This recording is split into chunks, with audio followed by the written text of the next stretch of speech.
Where's the sacrilege now, huh? Or does your philosophy say it's wrong to fight back, too? As a matter of fact, it does. I'd rather take a few lumps than brawl like a beast. Oh, so now I'm a beast? Take a good hard look at yourself and tell me you're not acting like one. You resort to violence because your brain's the size of a walnut. So pummel me all you want. I've already won.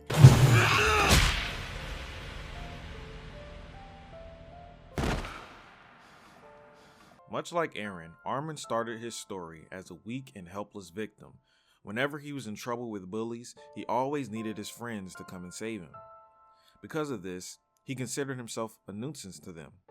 He knew that he was weak, he knew that he was a coward, but he knew that that's just who he was as a person. While Aaron's goals were to change the fact that he was weak, Armin instead decided to accept that fact. Aaron! Look at me. We should do it ourselves one day. We can have adventures like the guy who wrote this book. Armin focused on positive things. Armin focused on the future. Armin focused on the possibility of seeing the outside world. Seeing things that we take for granted, like the ocean and the desert. Those things are dreams for Armin, and it's perfectly understandable why they would be. Armin is the one who convinces Aaron that the outside world is something that they both deserve to enjoy, though it was not exactly Armin's intention to put that in his head. Regardless, Armin was perfectly okay with being weak if it meant he and his friends were safe and he didn't have to fight others based only on instinct and emotions like an animal. It wasn't until Aaron sacrificed his life to save him that Armin really started to doubt his worth as a person. Was being a coward truly the correct decision, even if his friends are literally dying around him? Even if it's not the right decision, would Armin ever be able to stop being a coward, even if he wanted to? Aaron!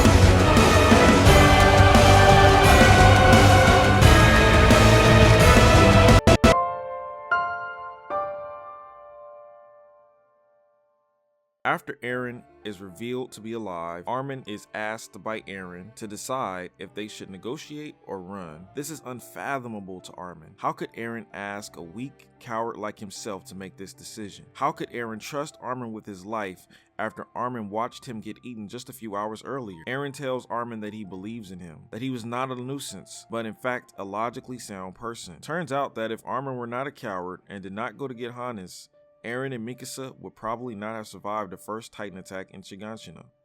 This revelation opens Armin's eyes as he realizes that while he himself sees himself as a useless coward, his friends don't see him that way. And what's more, he can use his own unique strengths to help them in ways that they can never help themselves. So Armin tells Aaron he will convince the garrison to trust them, and Armin uses 100% sound logic and reasoning when pleading his case. Is this supposed to be your true form, monster? I don't buy it! I'll give the signal to fire! I mean it! Aaron is not a foe of humanity!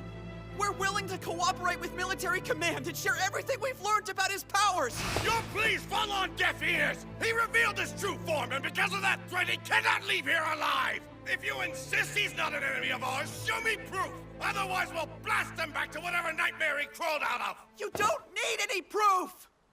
That's right. There's no need at all.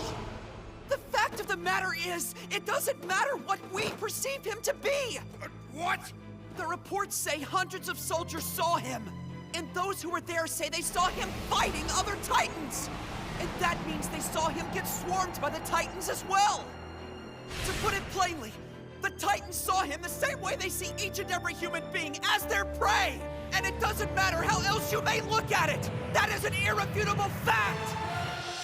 Unfortunately for Armin, the garrison is led by someone who does not listen to logic, but that's not Armin's fault.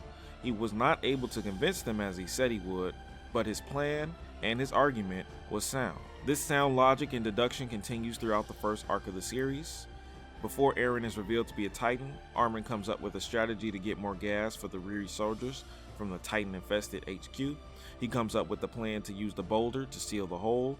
He's the first to realize that Annie is the female Titan, and he does so with very little information, but the information that he uses is enough to come to a logical conclusion. And then there's Erwin, Armin's pseudo-sensei. Armin learns a great deal through observing Erwin's strategy. He learns that sometimes you must sacrifice your humanity in order to achieve your goals. This is a powerful lesson that Armin uses to his advantage many times in the story. The largest blunder I feel with Armin's character pre-time skip was not allowing him any one-on-one time with Erwin. I think Armin could have used more than just the second-hand observations from him, and perhaps a conversation between the two could have allowed us to delve deeper into Erwin's psyche and also allow Armin to learn from the best, but I digress. Armin also uses psychological and mental strategies when he's speaking with Bertolt about Annie. Knowing how Bertolt feels about Annie, he uses that against him in multiple occasions throughout the story. So Armin is not above something like that, which I think is very important for him as a character. All of the moments mentioned so far were great for Armin's character, but it isn't until the Return to Shiganshina arc where Armin reaches his climax.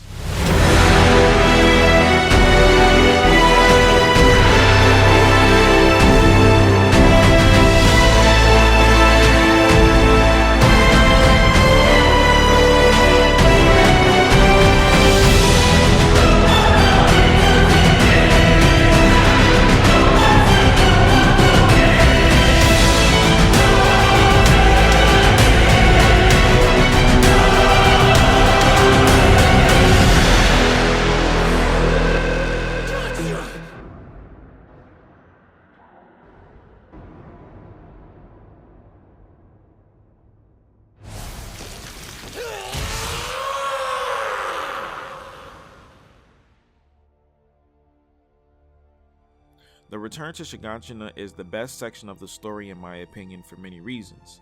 The first is that there is a major payoff for many of the character arcs thus far, and the second is that there are very large character moments and world revelations as well. There's a reason these episodes are so highly reviewed and rated. They just work very well. But of course, we're only focusing on Armin here. Erwin gives Armin his first leadership position in the story, and he at first doesn't know what to say or do with this sudden authority. He requests that they search the walls because that's the only place the enemy could be hiding, especially since he found traces hinting that they were there.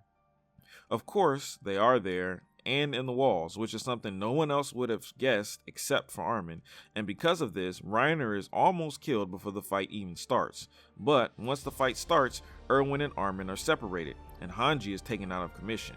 This means that everyone is relying on Armin to come up with a plan, and Armin eventually does. The only problem is that it will require him to sacrifice himself. What I love about this moment is that Armin does not give Eren the impression that he will sacrifice himself. He tells Eren that he isn't a hero. He'll run away if he has to. But Eren knows Armin.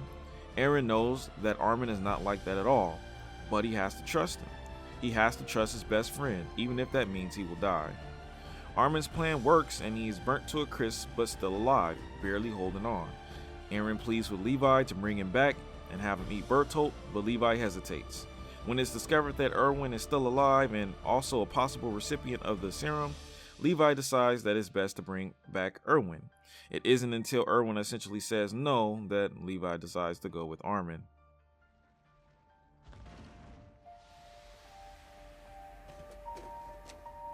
Irvin, I told you I would kill the Beast Titan, but that'll have to wait. He's already dead.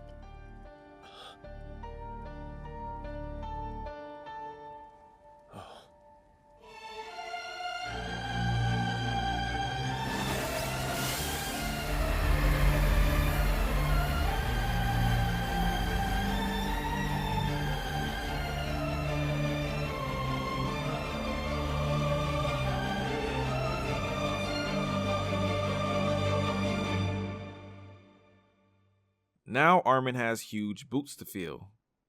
Erwin Smith was the single reason why the Scouts made it to where they did, and without his lead and strategy, there would have been no way they would have ever made it to the ocean. But Erwin is gone now, and Armin is expected to prove that Levi's decision was the right one.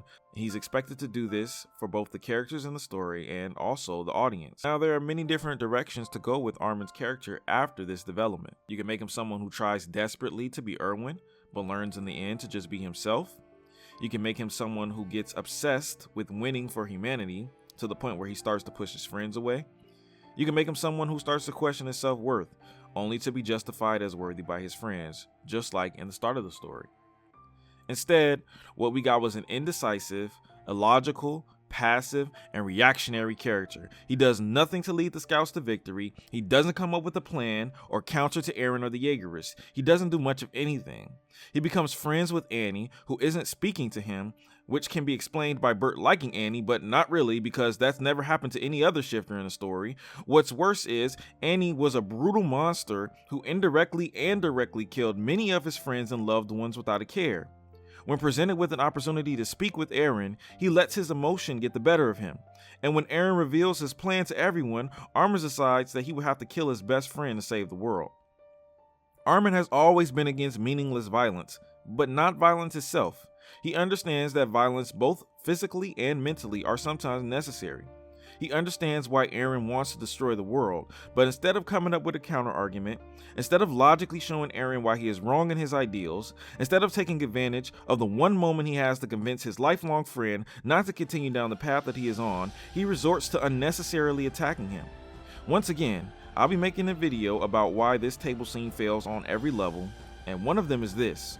Armin would never attack someone simply because they are talking to him, regardless of what they say, because that goes against his entire philosophy as a character, as given to us in his introduction.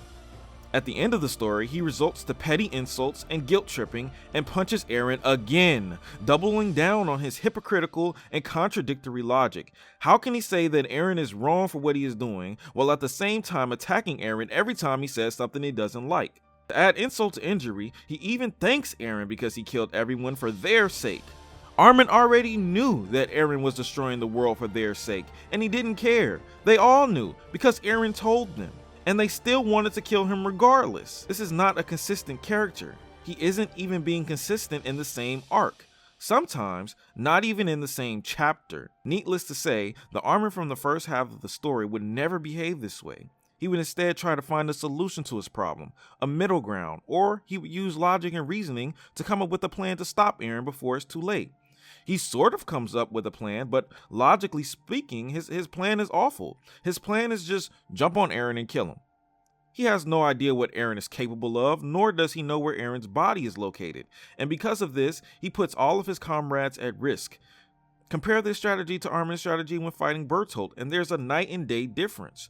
Armin took his time and evaluated the situation to figure out a weakness that could be exploited, and then acted on that knowledge immediately. In this situation, he just goes all in, and it's proven that his strategy was objectively terrible immediately after Armin jumps on Eren and he is eaten by Ymir. If Ymir and Eren wanted to win, Armin would have died right here, same for the entire alliance, due to Armin's lack of strategy and poor judgment. Instead, he was sent to pass. Now this was another opportunity for Armin to use his logic and reasoning to convince Zeke to stop the rumbling, but all he does is tell Zeke that just living life is enough and holds up belief to him. Luckily for Armin, this is enough to convince Zeke to surrender, even though Zeke as we know him would have surrendered a long time ago if he were going to surrender this easily. But I'll save that for the Zeke video. After defeating Eren, Armin is presented with the same test he was presented before. He has to convince frightened soldiers that he and his friends are innocent and should not be killed. Looking at the logic and sound reasoning of the first argument and comparing it to this one is just laughable. How in the world does killing Eren mean anything to these people? Why would that mean Armin is someone to be trusted? Why would they trust his word? This is an argument that the Armin from the start of the story would have never made. I guess at the end, Armin finally learns that peace is not something that can just happen by talking to people. That's a pretty cool ending for his character, I guess. He still believes that talking may work. Never mind. While Eren is certainly the most disappointing character in Attack on Titan, Armin is a strong second place. Not only was he a great character for a majority of the story, but he was also a relatable and genuine one. I truly believe that he was always written to be the true hero of the story, but he was supposed to earn that title, not just have it given to him. It would be like if Spider-Man saved a civilian from a gun-wielding criminal, only to find out that the criminal never had bullets in his gun to begin with. It detracts from the character when the threat that he defeats is literally handicapping itself. And not only that, he wasn't even the one to defeat it. Sure, he helped, but honestly, he didn't do all that much. Armin's character arc will go down in history as a failure, just like Eren's, and it hurts so much because this was the substitute for Erwin. And contrary to this video, believe it or not, there was a time that I believed that he was a worthy substitute. There was a time I believed in Armin the way that Eren did, but he let me down. He did nothing to justify Levi's decision. The story just figuratively and literally pretends that he did. And it turns out that he was no hero after all. He was just a hypocrite.